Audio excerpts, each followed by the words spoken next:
Tell her she's loved, and tell him he's respected. Now look, I know there's a lot of dynamics and background and history, and so many of our marriages and relationships are so different. So some of this may or may not apply to you in your current circumstance or situation. There's always outliers here, but what I want to speak to is what I think would be the vast majority of folks in their marriages. So often we can forget this very simple idea. You see, I would think, and I believe, women, by and large, they like to be respected.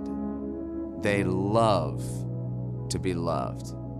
You know, if we look back at Ephesians chapter 5, verses 21 and following, this idea of what it means to love your bride, means to cherish her, means to lift her up without spot or wrinkle. It means not to notice or to highlight any further her weaknesses, faults, or failures. Actually, Paul would push it even further. He would say, love her like you love you some you. How about that?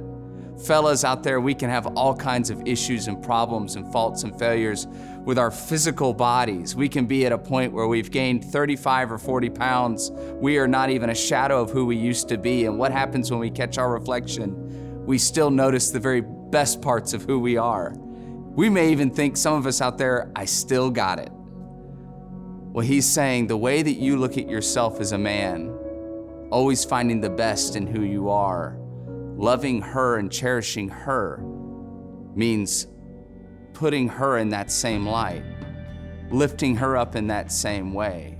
That's what he means by loving her. Women like to be respected, but they love to be loved, cherished, lifted up. And that's the calling in Ephesians chapter 5. And on the other end, we tend to miss this in culture. You see, men, they like to be loved. They love to be respected.